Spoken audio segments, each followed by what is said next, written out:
preguntas todas seguidas y luego...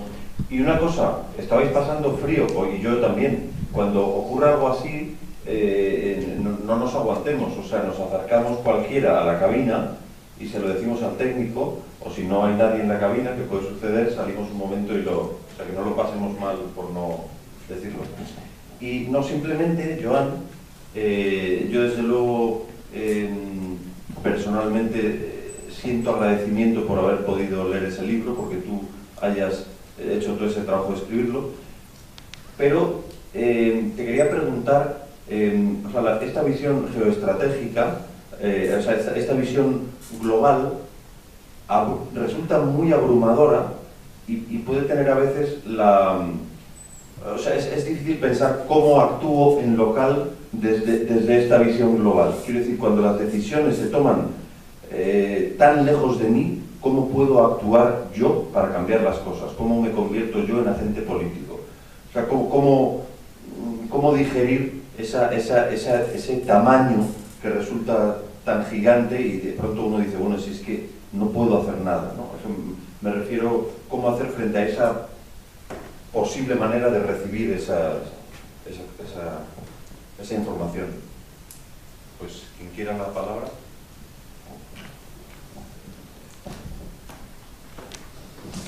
Hola. Primero agradecerte, Joan, por el libro. Para mí es como un libro de referencia, de cabecera. Cuando se montó este seminario, esta universidad, lo consulté y lo consulto. Me sirvió para montar programas de radio sobre el 23DF. La tesis armada está muy bien, ¿no? Y era de las primeras veces que se hablaba de ello. Pero un poco, te quería preguntar un poco para que me amplíes algunas partes del capítulo el postfranquismo y la Guerra Fría, ¿no? Y en concreto hay algunos temas que siempre me han llamado mucho la atención y te voy a preguntar. Por ejemplo, la parte en la que hablas de Carlos Zalla, de Joan Reventós, de Federico de Carvajal, de Mariano Rubio y de Jorge Semprún, personas que estaban cercanas o eran cooptadas por los norteamericanos. Si esta gente, como yo he oído, como por ejemplo de Jorge Semprún, fueron chivatos a la policía franquista contra sus propios compañeros, me gustaría un poco que me hablaran de ello, porque aquí, en una de las veces, García Lis, le pregunté por ello, ¿no? Aquí en concreto, y me preguntó que Jorge Semprún incluso había sido un chivato de los nazis en Alemania. Entonces, en una parte me gustaría que me ampliaras un poco. Otra parte, la importancia, si tú creías que la UMD, la Unión de Militares Demócratas, tenía una influencia importante dentro de los... no importante, si era un grupo importante a la hora de haber cambiado, pues en el momento que surge la revolución de los claveles, y haya una gente organizada. Es una parte que me gustaría que me ampliaras. Otra parte, tú haces una encuesta, pones una encuesta de FOESA en 1970, en la cual plantea una encuesta a todos los españoles, y resulta que la opción, hay opción republicana, opción monárquica, resulta que hay un porcentaje muy alto de gente por la república, y en cambio por la monarquía, pues no hay gente que esté a favor. Esto es en 1970. 49,4% de republicanos frente a monárquicos del 20%.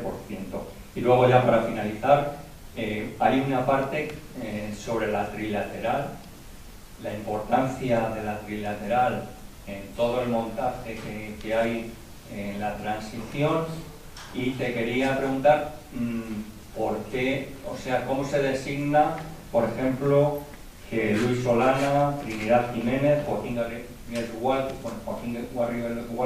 siempre es una persona vinculada a los intereses norteamericanos en España, pero por ejemplo Luis Solana o Trinidad Jiménez, ¿cómo se designa o por qué esas personas pertenecen a la trilateral. Y luego hay una parte importante que, leyendo los postulados de la trilateral en el año 73-74, hoy son totalmente vigentes, es decir, que el gobierno sea un gobierno técnico, que no sea un gobierno político, este tipo de cosas. Un poco para que amplíe. Y ya con más preguntas. La importancia, los americanos apoyaban a determinado sector del PSOE, pero la socialdemocracia alemana también tiene ahí su importancia, y de esa, por ejemplo, hoy no has hablado de ellos, si puede un poco... Sí. Me ha recordado al chiste ese del 77, cuando Carrillo está diciendo, y decimos sí a las bases, y sí a la monarquía, y sí a la unidad de la patria, y le grita uno desde el público: macho, deja algo para Fraga, ¿no? Deja algo para los demás.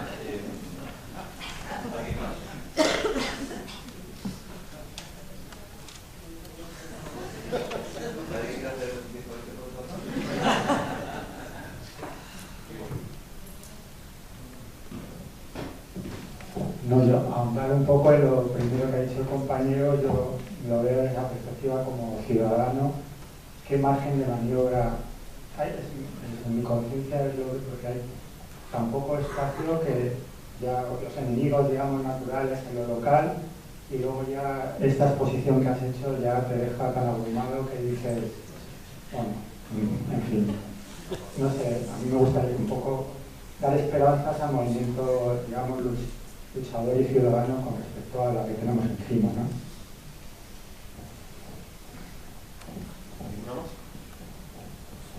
Bueno, con esto tienes un sortísimo. Sí, la pregunta de Alberto, la última, me recuerda una conversación que tuve el año 76 con algunos compañeros entonces que estábamos en que me reflexionaba en los mismos términos. Yo les explicaba, yo vivía entonces en París, y les explicaba lo que yo veía que era el diseño para construir la España después de Franco. Me escuchaba muy atentamente y al final me dijeron, bueno, pero lo que nos cuentan es algo que está tan lejos de nuestro mundo, de lo que vivimos, de lo que estamos haciendo, que no le concedemos mayor importancia. Yo lo que quiero es ver cómo podemos ser concejales en el ayuntamiento de mi pueblo, o cómo podemos hacer esto o lo otro, es decir, medidas en el horizonte vital de cada uno.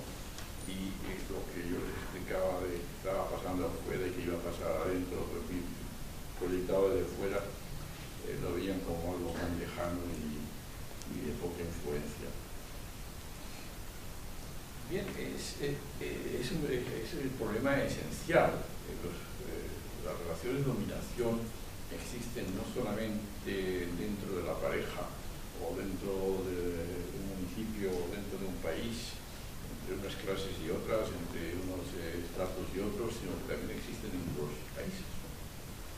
Y la lucha por el predominio es permanente. En el terreno económico, desde luego, la guerra económica es constante, aún entre aliados, y dentro de la propia familia política, y dentro del mismo partido político, es consustancial la lucha por el poder y por la dominación, y también se da entre los países. Lo que los ciudadanos tienen que pedir es que los dirigentes políticos les orienten y que les informen. Y este es un punto donde evoco una pregunta que se me ha hecho. Para hacer el cambio de un régimen fascista a un régimen pluripartidista, como se ha hecho, yo insinué en mi introducción que se requerían los instrumentos para hacerlo. Y uno de esos instrumentos fue la cooptación de dirigentes jóvenes dentro del sistema franquista y fuera del sistema franquista, para que sirvieran de núcleo de aglutinamiento para esa nueva adaptación a las estructuras europeas creadas a partir del 45, la entrada de la OTAN en España y la entrada de la Unión Europea en la forma que se hizo. Y eso es un trabajo de años, no se improvisó. El primer aldabonazo lo dio la Revolución Cubana de 1958, que fue un aldabonazo para Estados Unidos respecto de Estados Unidos y también, perdón, respecto de la América Latina y también respecto de España. La posibilidad de que un régimen aliado, un gobierno aliado como era el de Batista, pues fuera sustituido por un gobierno que no controlaba. Y por consiguiente hay que la cooptación de líderes en España en preparación del postfranquismo, si tiene una fecha, es la del 58. Poco años antes, 2 años antes, en el 56, ya había habido movimientos de protesta en la Universidad de Madrid. Y ese designio está documentado, está escrito. Yo cito uno de los documentos que eran accesibles como yo publiqué, escribí el libro a comienzos de los 90, hoy se conoce mucho más, con más detalle. Se intensifica a partir de la Revolución Portuguesa, en 1974. Una revolución en que de la noche a la mañana el régimen fascista cae sin disparar un solo tiro por parte de los revolucionarios que restablecen las libertades ciudadanas y acaban con la política imperialista de Portugal. Y desarrollan una perspectiva, los capitanes, los coroneles de la revolución, de carácter neutral, que evidentemente es, en mi opinión, la única posibilidad o principal opción que tienen los españoles para intentar ser dueños de su propio país, de su propio destino, el de que se desarrolle una política como la que hicieron los republicanos en los años 30, en que no fuéramos juguetes de potencias rivales. Hasta el momento nuestra generación no ha tenido esa experiencia de potencias rivales, por las razones que he explicado, pero hemos sido instrumento de la potencia única dominante sobre esta parte del mundo, pero instrumento. Si esa potencia en los próximos años, como pues, es muy probable, vaya retrocediendo en su hegemonía absoluta, porque están entrando otras influencias que pueden ser contradictorias con ella, pues inclusive la alemana. No se puede descartar que en unos años más Alemania esté bailando sola y no del brazo de Estados Unidos en la escena internacional. Pues la neutralidad es, en mi opinión, es un factor a tener conciencia de. Y si esa neutralidad es necesaria si queremos proyectar nuestra relación exterior en términos de reales y efectivos hacia América Latina. En mi opinión, cuando se creó la Comunidad Iberoamericana de Naciones, de la forma que se creó, yo siempre me planteé qué futuro podía tener en América Latina una comunidad iberoamericana centrada en España, cuando España era un país dominado geopolíticamente y estratégicamente por Estados Unidos. ¿Qué aportaba esa España a América Latina? Esa pregunta inicial hoy en día tiene una respuesta muy clara. Nada. Por el contrario, los intereses en nuestros pueblos en España, en los pueblos hispanoamericanos, se pueden encontrar mejor y tener terrenos de interés común en el campo precisamente de no estar dominados en los unos por los otros por la potencia hegemónica. Y eso significaría desarrollar una política exterior propia de Europa, propia de España, naturalmente desde Europa. Es algo que se planteó de una forma no expresa, pero sí implícita en el debate en torno de la OTAN, que fue el último gran debate estratégico en España, de masas. Detrás del sí o no a la OTAN había este trasfondo, no de una forma explícita, porque no había en ese momento un partido político o unos dirigentes políticos que lo plantearan con esa claridad, pero de forma, digamos, casi instintiva el pueblo español lo entendía así. No a la OTAN había esta sensación de que si queríamos ser dueños de nosotros mismos no podíamos dejarnos absorber en esta alianza militar. Fue algo muy masivo. No a la OTAN, digamos, fue un canto de un duro, que salió el sí ganó el no en el País Vasco, ganó el no en Cataluña, ganó el no en Canarias. Porque el PSOE nos vendió. En Navarra. Además, Yo lo he criticado en la víspera del referéndum. Sale el primer ministro español de ese momento en la televisión a decir: si gana el no, ¿quién va a gobernar? Y se lo dice asentado enfrente suyo ante las cámaras ante el secretario general del partido, que tiene 4 diputados.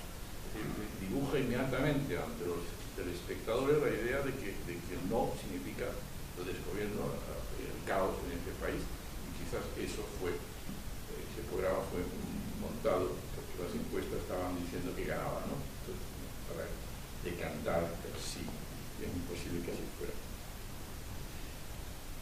Y por consiguiente la respuesta a la pregunta es que es un problema de conciencia colectiva, y esa conciencia colectiva requiere trabajo. En los años 30 había dirigentes políticos que estaban gobernando el país y que la tenían, era consecuencia de la evolución de los sectores democráticos españoles desde a lo largo del siglo XIX y en el comienzo del siglo XX. No nació espontáneamente un 14 de abril. El 14 de abril es un fenómeno que canaliza esta aspiración profunda por parte de sectores intelectuales y dirigentes políticos y sindicales de aquellas generaciones. Y lo que nosotros podemos y debemos hacer es estudiarlo, hablarlo, leerlo y tomar conciencia, y sobre todo desenmascarar lo que hay detrás de la envoltura de celofán con lo que nos venden, lo contrario. No veo otra manera de hacer. Mientras la población nuestra, nuestro pueblo no tome conciencia de hecho, no se quitará encima el yugo, ¿no?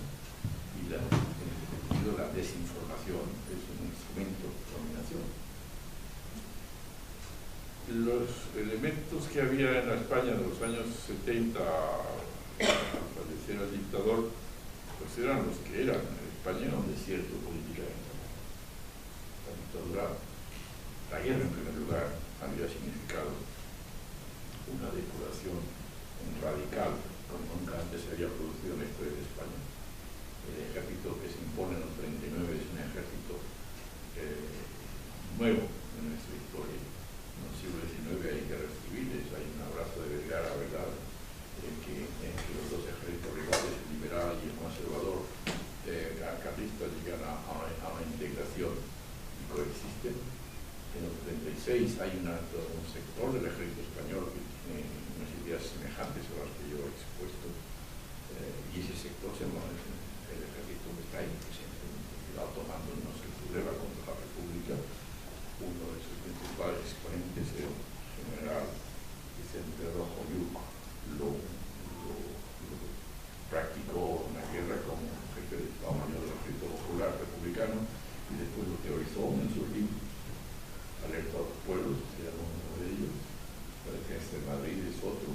Trilogía de la guerra, que es el pensamiento de un militar de esa corriente que está presente en el ejército español. Pero a partir del 30 y 39 hay una depuración radical. El ejército que sale del 39 es monolíticamente, digamos, contrario a eso. Y sin apoyo militar, estas alternativas estratégicas es muy difícil que puedan progresar. Cuando surgirá dentro de la oficialidad española una reflexión como la que representaba en aquella época, en aquella generación, la de los oficiales que se mantuvieron leales al gobierno constitucional, pues la respuesta no es fácil, pero la UMD, desde luego, sí enlaza con ese pensamiento militar español anterior al 36-39, ¿no? Porque fue aniquilado entre el 36 y el 39, y por eso fue inmediatamente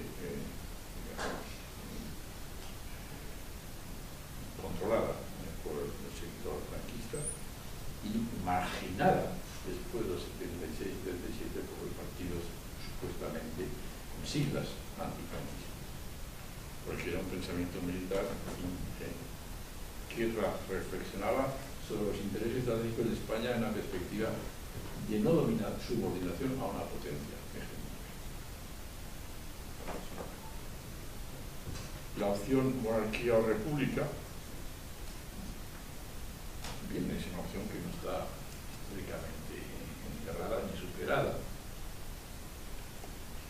Así decían las encuestas del año 70, y así debe ser hoy en día, cuando todavía no se somete a referéndum si tenemos una democracia con corona o sin corona, como tuvieron la oportunidad de hacer en Italia cuando cayó el fascismo, fue derrotado el fascismo, o en Grecia cuando fue derrotada la dictadura militar en el año 1966. Lo que aquí ha habido es una continuidad del régimen fascista con las transformaciones dirigidas por los propios responsables nacidos, surgidos o designados durante el fascismo a favor de esa entrada en España de las instituciones militares y económicas construidas a partir del 45. Y obviamente que un imperio tiene sus instrumentos de penetración y de dominación. La trilateral ha sido uno de ellos, es uno de los centros de reflexión y de análisis y de acción y de cooptación de dirigentes. No es que sean malvados, sino simplemente hay que tener los ojos bien abiertos.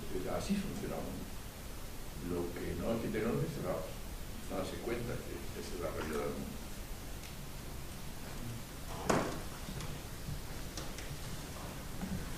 Más cosas.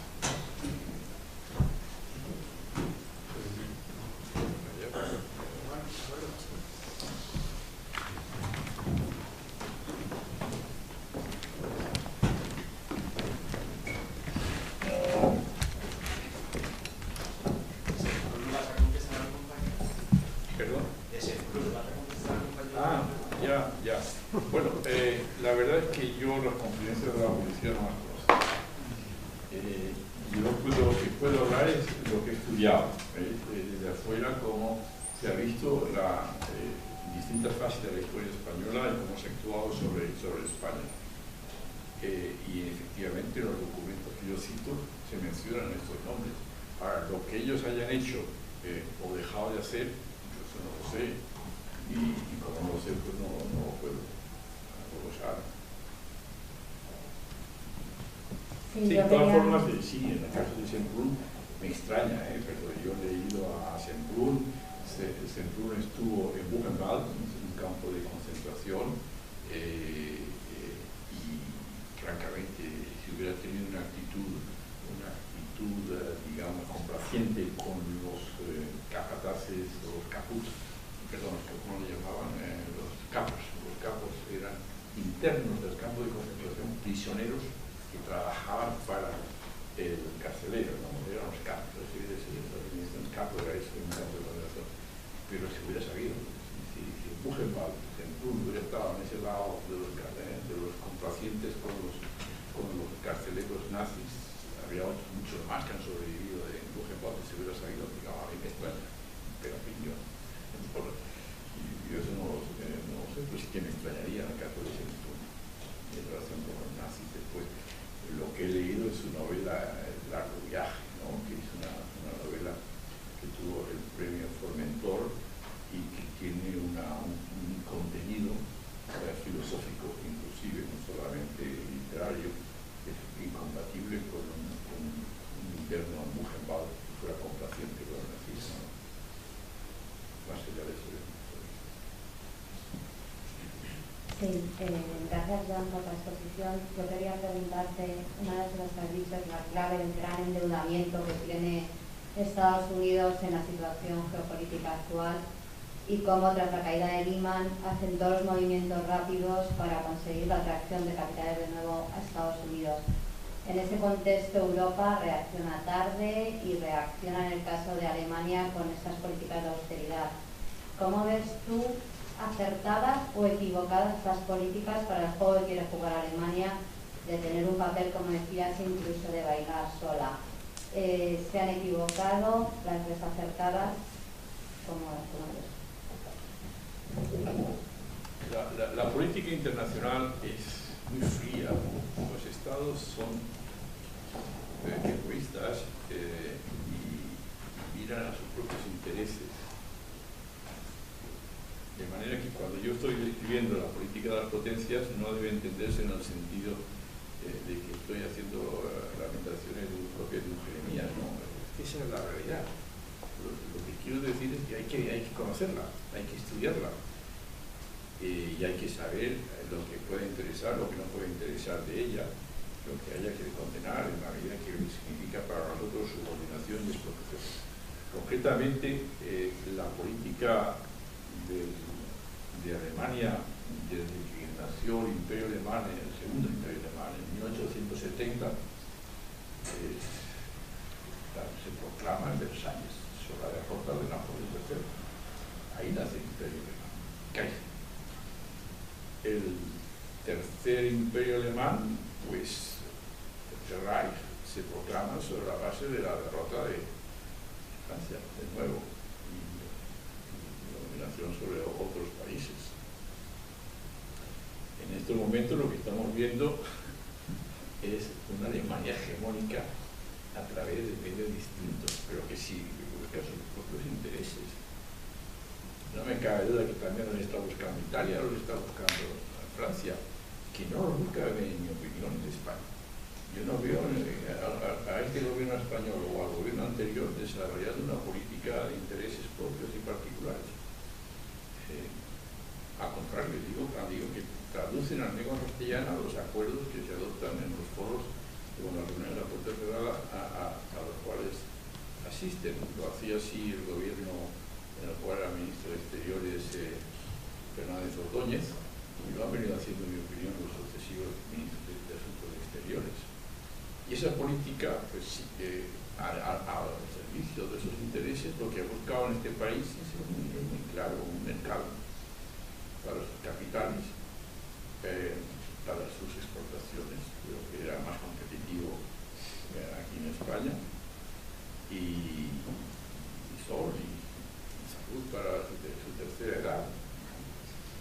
En una fase de expansión del sistema capitalista cada vez más depredadora respecto de la sociedad, en su conjunto de las poblaciones y también de la naturaleza.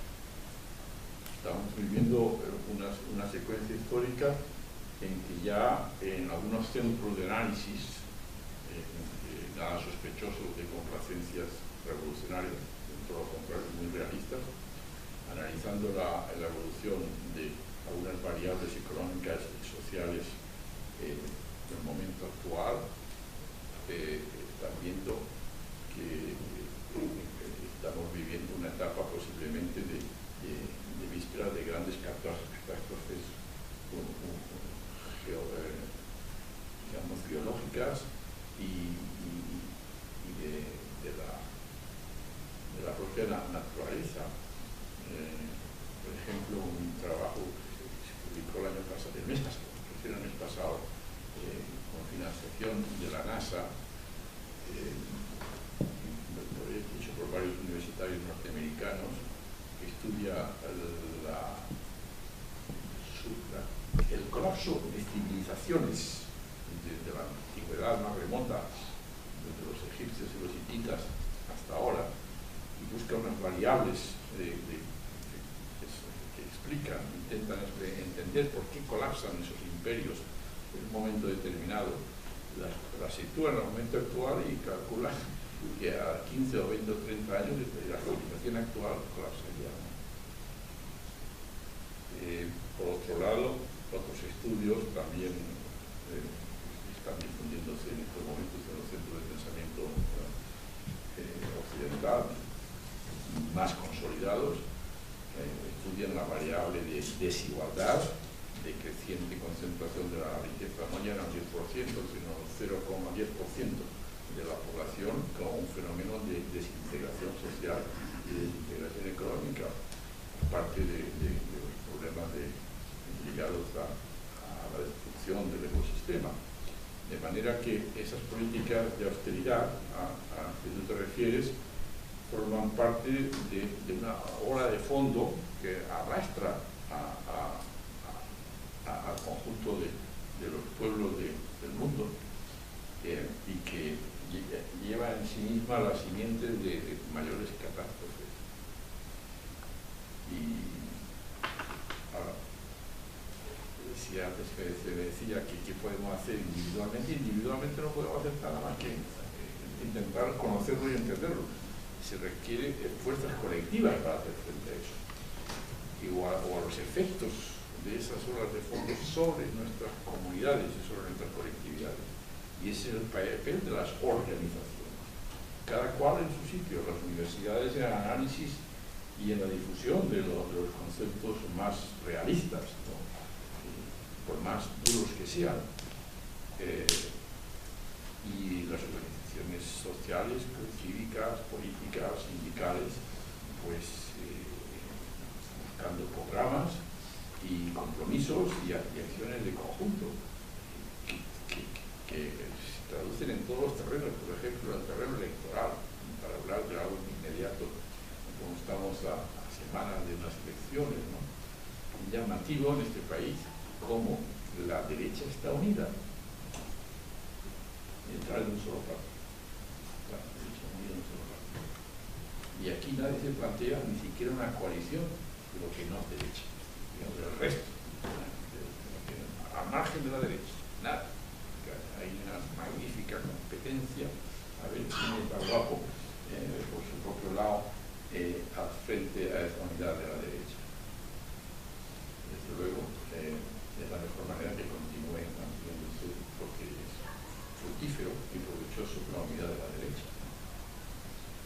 Y la alternativa, pues no sé, porque lo que se ofrece desde afuera de la derecha es una variante, por un lado, de esa derecha, o lo que no es variante, que está atomizado. Son ejemplos concretos inmediatos, visibles para todos, que para todos los aquí presentes pueden poner inmediatamente nombres y apellidos, fotografías de quiénes son los representantes de esas posiciones, pero contribuyen a explicar por qué estamos donde estamos y cómo estamos en una situación de crisis social y económica generalizada a un nivel de magnitudes desconocidos en nuestro país durante muchas generaciones, con unas tasas, unos índices que hablan por sí mismos y con un nivel de endeudamiento para generaciones. Y que si hubiera conciencia de lo que eso significa, debiera estar forzando a acuerdos políticos y sociales de magnitud, yo diría revolucionaria, entre comillas, en un buen sentido, no de violencia, sino de necesidad de generar fuerzas políticas y opciones políticas que de una manera pacífica ofrezcan al país un análisis de la situación presente y cómo las alternativas tienen que darse, ¿no? Pero eso no se ve con la forma tan manifiesta como debiera serlo, ¿no? ¿Y por qué no se ve? Eso requiere otro análisis, empezando por nosotros mismos. Obviamente no podemos escudarnos en que los medios de comunicación trabajan en otro sentido, pues es quién está detrás de los medios de comunicación, pero eso es ver dónde está el obstáculo, pero no para quedarnos pasmados ante ellos, sino para intentar superarlos. Joan, yo quiero hacerte una pregunta y me tengo que ir a la tuerca. En América Latina hemos visto que ha habido una reconstrucción de lo nacional popular, que es lo que ha permitido una reinvención de la soberanía. A mí no ha dejado de sorprenderme ver en Nueva York al presidente de un país pequeñito como Ecuador decir en la CNN: usted tiene esta noche una cena con Bush, y decir sí, tenía una cena, pero después de escucharle esta mañana en Naciones Unidas no tengo nada que hablar con este señor, ¿no? Y decir allí mismo ¿cuándo, no? En América Latina podían haber construido esa soberanía y luego estas instituciones donde han expulsado a Estados Unidos, han dejado de lado la OEA y han construido la UNASUR, o la CELAC o el ALMA, ¿no? Aquí lo nacional popular parece que está vedado, ¿no? Por un lado, la derecha, que tú planteabas, reconstruyó su catástrofe, ¿no?, de la crisis de la OCDE y se reinventó con un discurso muy repetido, que era que si no están unidos viene la izquierda. Y siempre se repitió la discusión histórica que la CEDA consiguió frenar, ¿no?, a la izquierda, y que cuando la CEDA de alguna manera tuvo discusiones internas, permitió que llegase en un frente popular la izquierda. Creo que esa reconstrucción de su derrota y al mismo tiempo la construcción de un relato histórico les permite esta situación hegemónica, mientras que la izquierda no tiene ninguna de las dos cosas. No hay un relato de ningún tipo de catástrofe, tanto el Partido Socialista como Izquierda Unida se mantienen ahí, incluso están contentos, ¿no?, del espacio electoral que les toque, pueden hacer a veces una pequeña autocrítica, pero no han tenido una crisis que les obliga a reinventarse, ¿no? Y por otro lado, carecemos totalmente de un relato histórico. Es decir, es imposible construir lo nacional popular porque, lo que decía antes, creo que durante la transición se mantuvo un discurso, pero que era un discurso hueco. En España no se entiende Cataluña. En España no se entiende España. No tenemos ni idea de lo que es España. Tenemos mitos donde, si se ahonda en lo que realmente signifique, nos descolocamos, ¿no? Por tanto, te preguntaría si es posible o si no es un requisito para la reinvención, ¿no?, de unas fuerzas políticas que realmente puedan construir un nosotros soberano, si no es necesario, dejemos de lado lo de la lectura de una catástrofe, pero sí la construcción de un relato histórico que nos permita ubicarnos y por tanto encontrarnos. Basta con ver a dónde vamos, lo que está pasando. La soberanía, obviamente, en términos absolutos, nunca ha existido, nunca. Pero ahí está, por ejemplo, la Carta de las Naciones Unidas, que está basada en el respeto a las decisiones de cada país para elegir su forma de gobierno y su sistema económico, la no intervención, y son violaciones de la Carta de Naciones Unidas las invasiones de países, como las intervenciones a través de otros métodos para derrocar el gobierno, cosa que sucede más a menudo, muy a menudo, pero más a menudo en todo caso de lo que sería tolerable. En el caso español, para aterrizar, esta falta de sentido de la propia identidad autónoma y no subordinada a la potencia hegemónica del turno desde el 39 en adelante, la sucesiva potencia hegemónica, pues en su desarrollo actual y en su fase actual está llevando a síntomas de desintegración del propio Estado. Una desintegración que, frente a una dinámica interna centrífuga, que no encuentra elementos centrípetos compensatorios, desde luego no puede serlo la derecha con sus raíces fascistas, ¿no? Porque eso, digamos, obedeció a las circunstancias de los años en que la dictadura estuvo instaurada en este país y el agua nos pasa 2 veces bajo el mismo puente. Lo que se echa de menos es que haya una alternativa de carácter popular que necesariamente tiene que reivindicar elementos de soberanía popular y democrática. Y eso no está.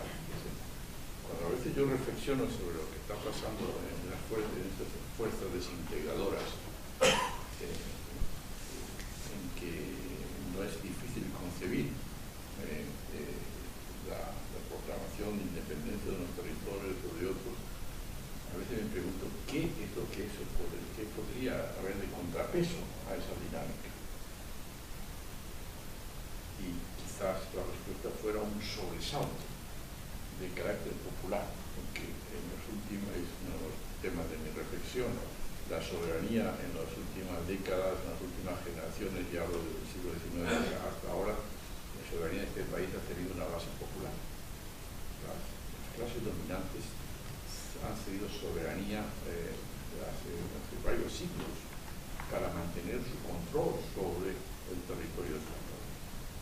Las oligarquías financieras o las oligarquías terratenientes, élites militares conservadoras han cedido soberanía con mucho gusto a cambio de que la potencia hegemónica le respaldara en su dominio interior. Frente a ellos se han encontrado con los movimientos populares de cada secuencia histórica que buscaban acabar con esa hegemonía conservadora afirmando su propia soberanía popular, obviamente de carácter democrático. Eso es lo que hoy no se ve. Posiblemente la alternativa fuera una toma de conciencia popular que podría ser encauzada quizás por una reivindicación republicana. Posiblemente sería una vía que enlazara con nuestra propia historia, con esta veta profunda de la historia española de los últimos 100 años, 150 años.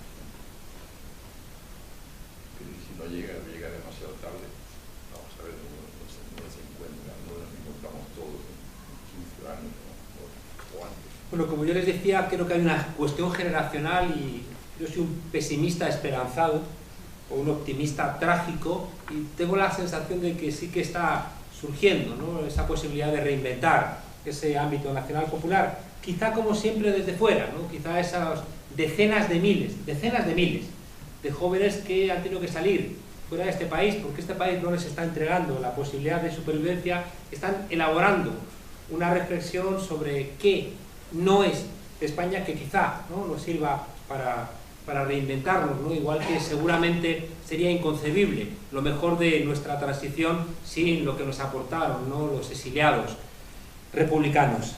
Bueno, en esta sesión de la Universidad del Barrio hemos vuelto, ¿no?, a forzar, ¿no?, el pensamiento y con el rigor de Joan a encontrar, ¿no?, una reflexión profunda que nos permite alumbrar, por supuesto que sí, ángulos que no estaban iluminados, ¿no? Y claro que ha habido luz, aunque sea como siempre que ocurre con los buenos maestros, nos dan luz para generarnos, ¿no?, más dudas y más preguntas. Joan, ha sido un lujo, seguro que para vosotros también.